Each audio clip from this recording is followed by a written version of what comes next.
All right, hello everyone, and welcome back to another Authors Impact Hub podcast. I am your host, Juanita Woodson, and I am joined today by a very special guest. I have my very own sister-in-law on with me, Jaccarri Woodson.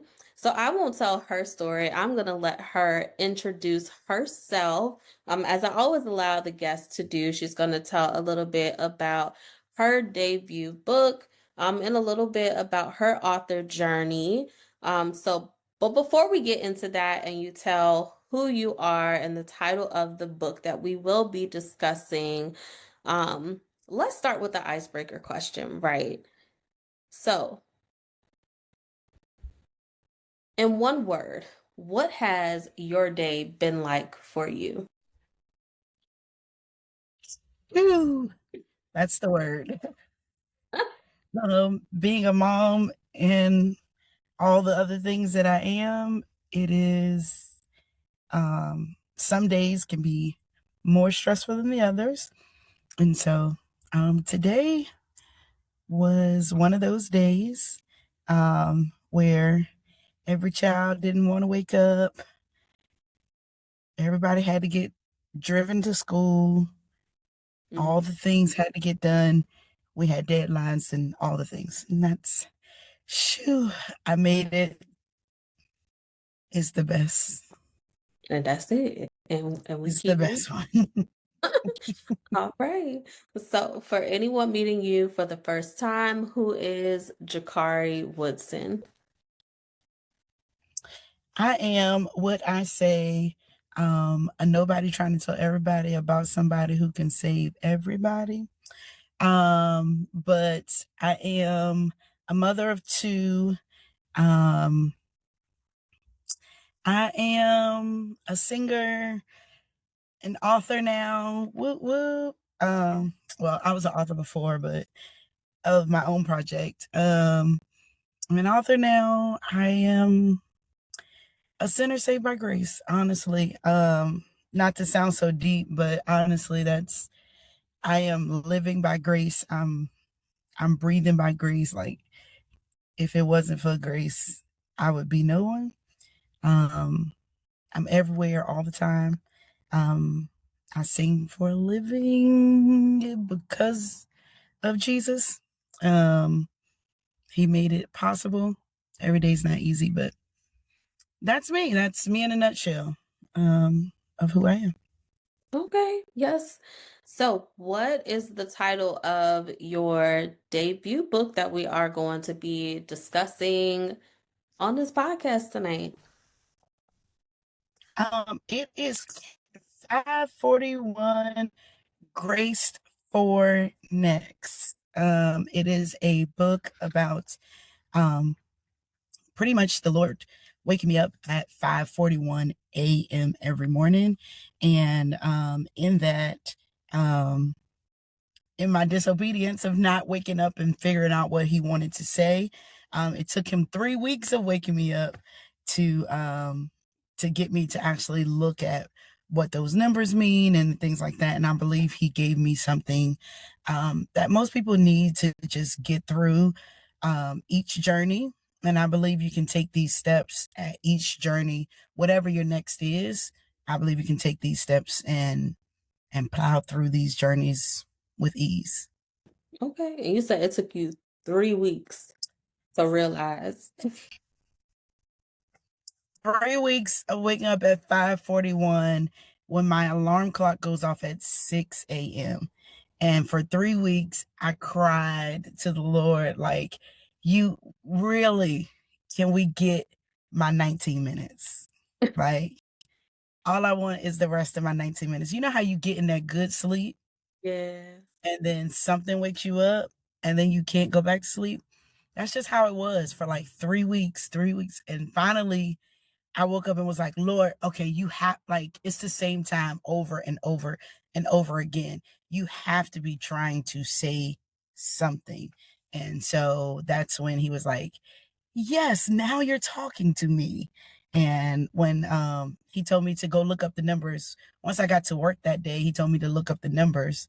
Um, and I always knew five was the number of grace.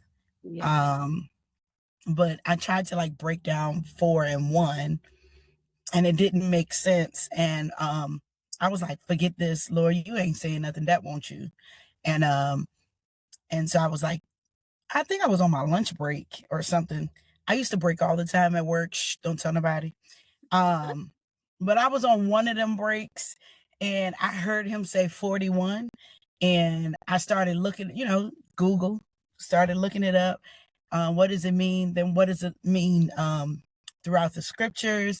And it was like it was the number after all the things happened. So like, let's just take Jesus. He fasted for 40 days. But on the 40, no, Jesus didn't fast for 4 days. Jesus on the 41st year Yeah. accepted. He accepted his call um to what God wanted him to do. Um they fasted for 40 days and 40 nights on the 41st day, right? It happened. They saw the change on the and just a plethora of how they walked around the walls 40, and everything was like 40, 40, 40. But on that Yeah. 41st day is when they saw the next. Yeah. And I was in a place where I was like, I didn't want to work. I wanted to work, but I didn't want to. I was getting so many calls to do what God has called me to do, which is why I'm always in my car. Amen. But I was getting so many calls to do what God had called me to do that I had went through 120 hours of PTO in 8 months. Yeah.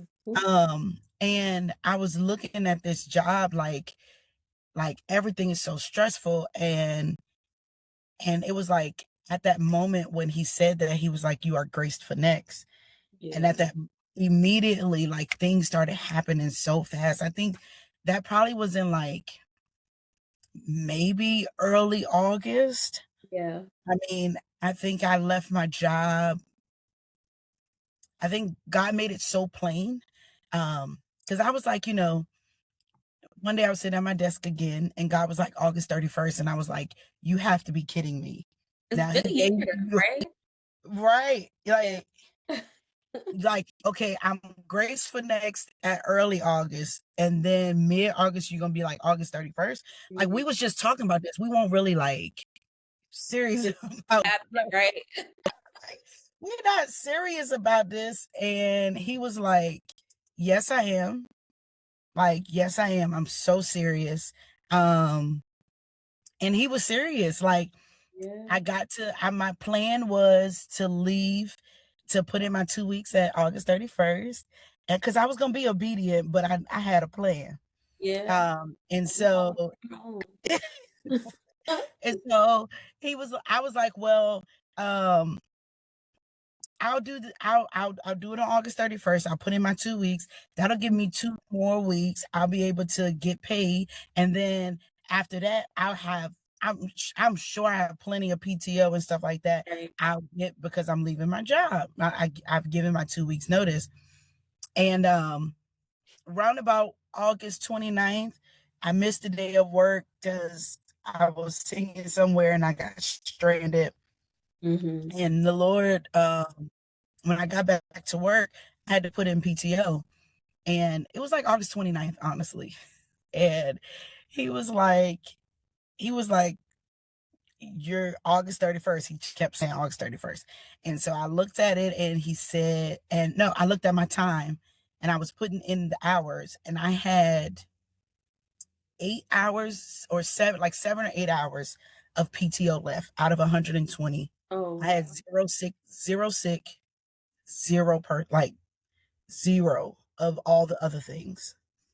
And he was like, you're gonna disobey me for $100.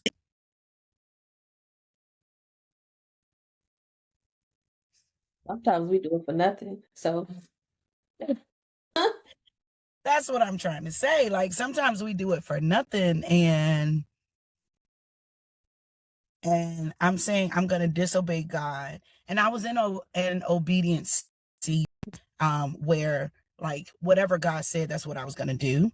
right. And um, he was like, "You're gonna disobey me for $100." And he was like, so at the moment that they said that, I looked at my phone went off and somebody had put a candle order Yeah. for $100. Yeah. He was like, just did it, I'll keep doing it. Yeah. So do what I said. And there we are, your grace for next. And Yes. so I went on the journey to find what was next. What is my next to do? What does it look like?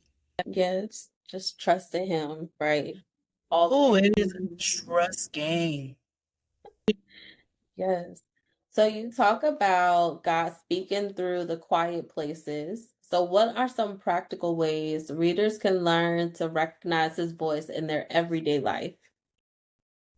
Um, so we're looking for this still small voice to like whisper, Yeah. like to be like, go and do it.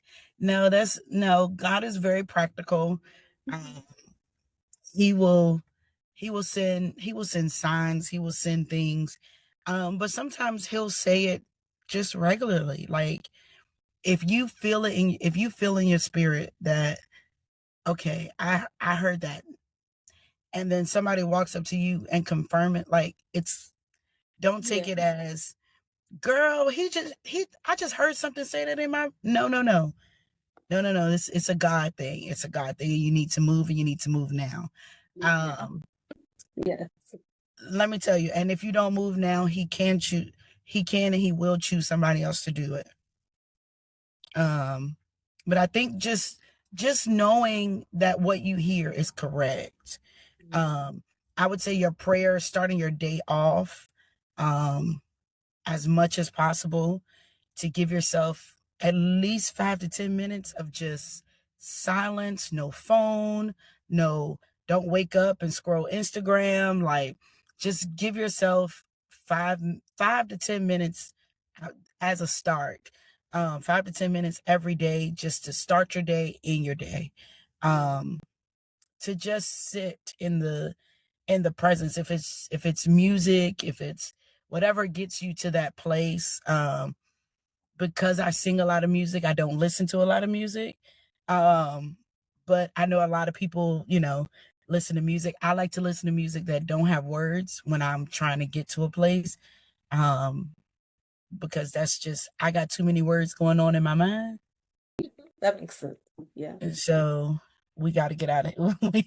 We need something to calm all of that down. Right. But Right. yes, I would say just taking time, and the more time you take, the more you'll know that that is the voice of God, versus just your own cognizant mind. Yes. Love that. So the book walks readers through some key stages like the go through, the stand, the press, and preparation. So which stage was the hardest for you personally and why? I would say, I would say between the press and the preparation.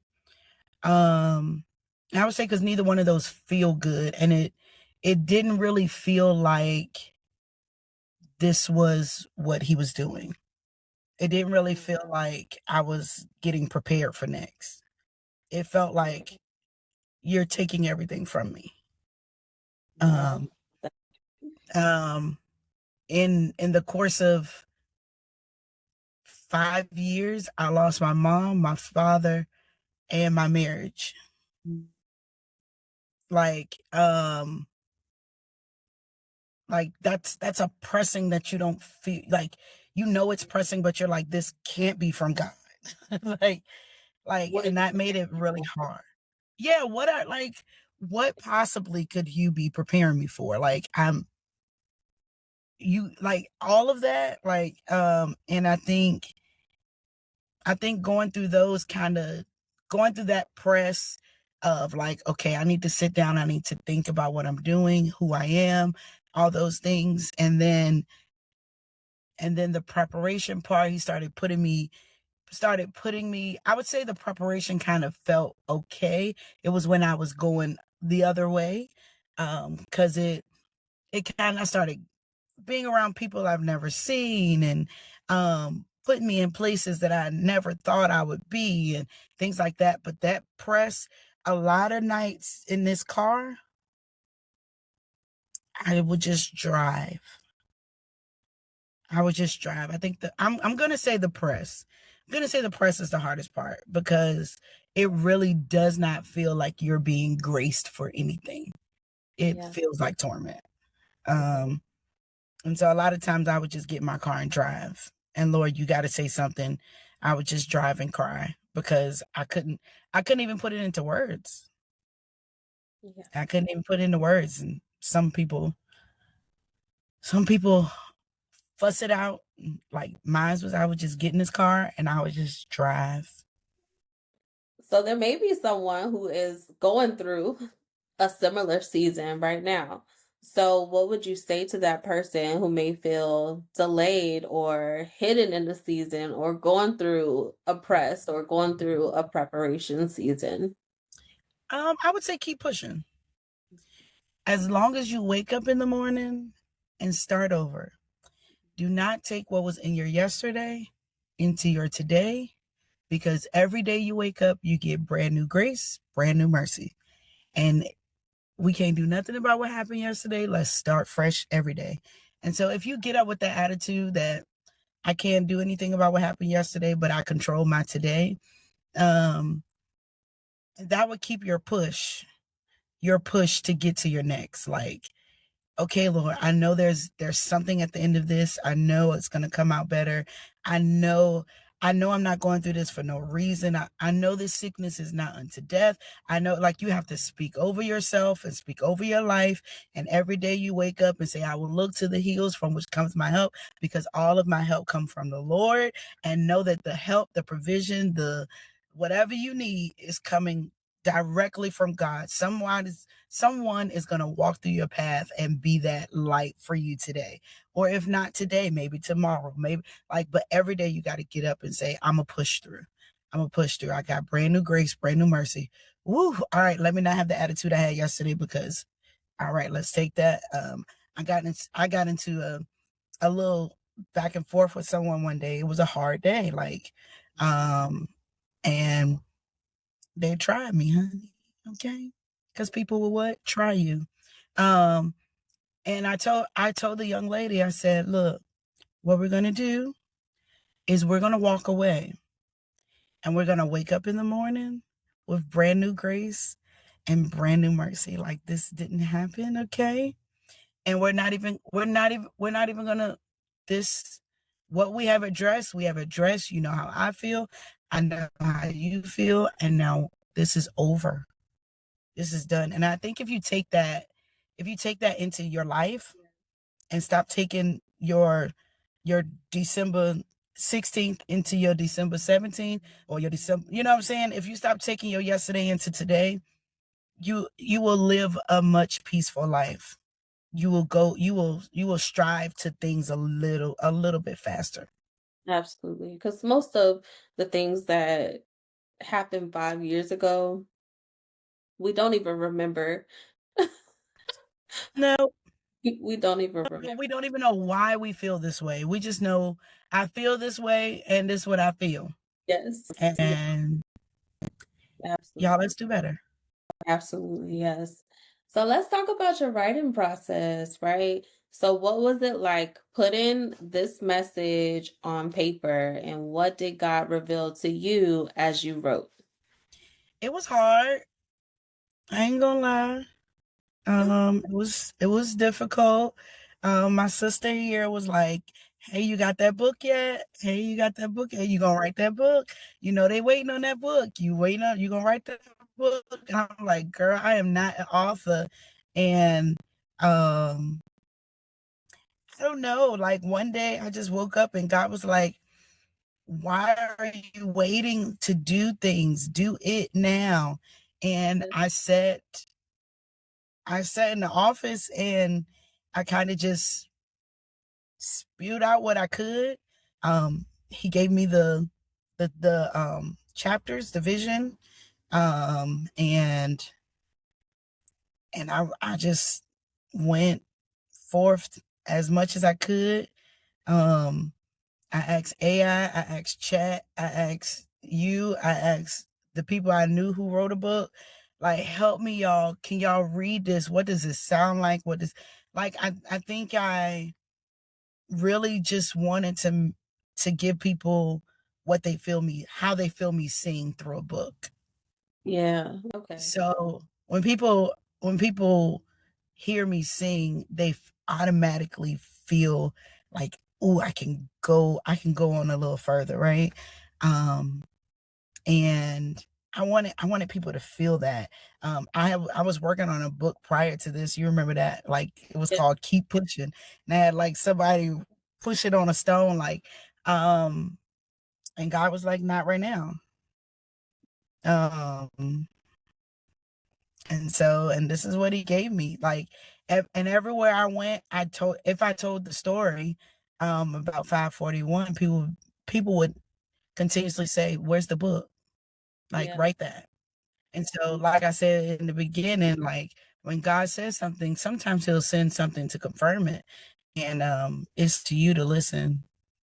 And so, I'm in a season that when God says now is the time, and I have to do it the way He says it. And this is just what it was. The process was not that easy. Of course, my sister made it a little easier because she had the brains to make all these things come together. Thank you, Juanita. And make sure your grace for purpose. Okay, publishing. We all Yes, because that's my sister.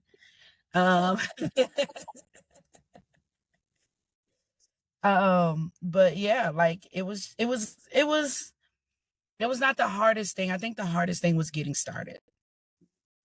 Once I got started, it was easy to kind of just put pen to paper, um, and make those things, and then have people to help me make those things make sense. But I think the hardest part is getting started, believing that you can write a book, believing that it's only 40 pages, but it's still yeah, very impactful.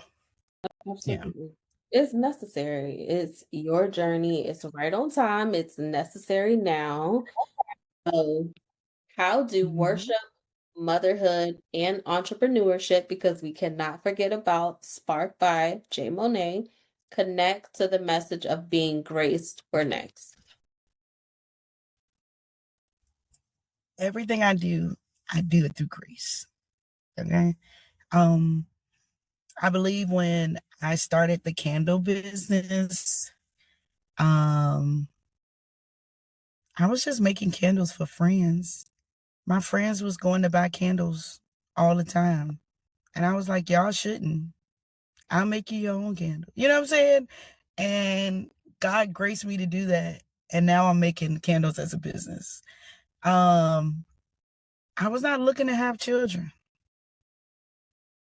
I didn't, and my mama had everybody's child.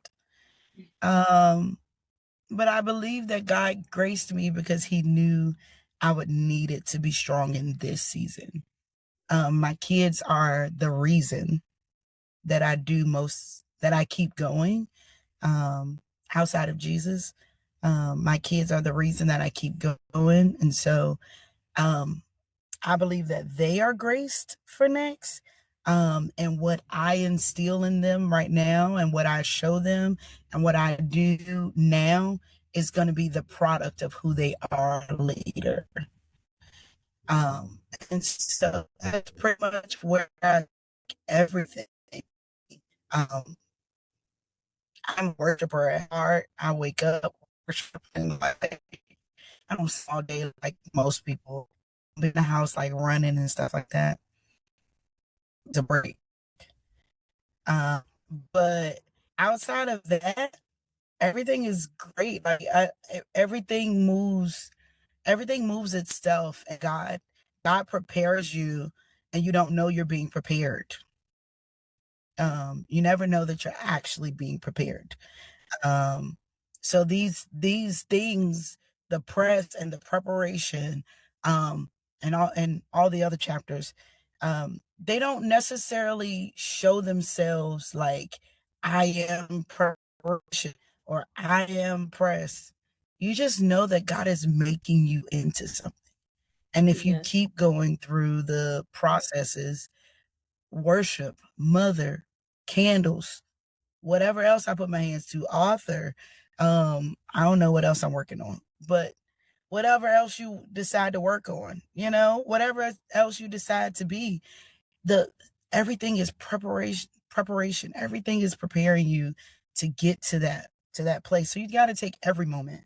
I take every single moment um as this could be the moment, Yes. honestly.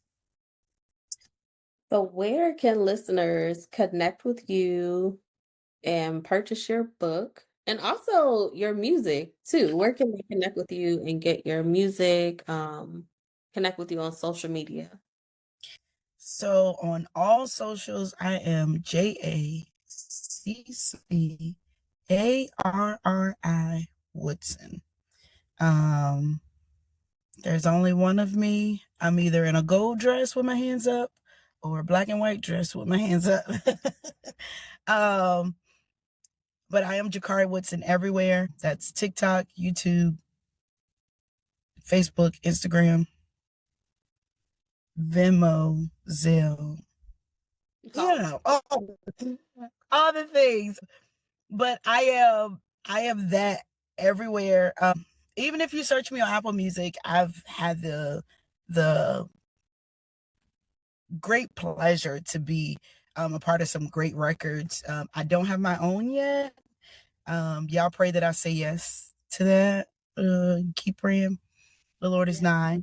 Um, but you can find me. You can listen to me anytime on YouTube. I try to post longer things on YouTube, and shorter clips on like TikTok and stuff like that. So usually if you want to hear the rest of whatever you see, it's on YouTube. Um, yeah, that's it. I'm pretty easy. Unless you want my email, it's JACCR. Mm-mm. JACCARRI. Can't spell my own name. W@gmail.com. Well, this has definitely been amazing. Thank you so much for joining the podcast, dropping the gems, and reminding us that we are graced for next. So, I do always end the show with the last question, and that is, what impact do you want your book and your work to leave on the world? Go and do it. I want everybody who read this book to finish the book and say, "Ooh, I can do this. I can do this. This is not too hard. I can do this. All right, what has God told me to do that I need to go do? And I want you to go do it now." Yes, absolutely. Well, once again, thank you so much. We are graced for You next. welcome. Take away, listeners, make sure that when you watch this, that you go and connect with Jaccarri on all social media platforms. Go and subscribe. Make sure that you leave a takeaway, share this with someone who needs to hear it, and make sure that you stay tuned for the next episode. Until next time, take care.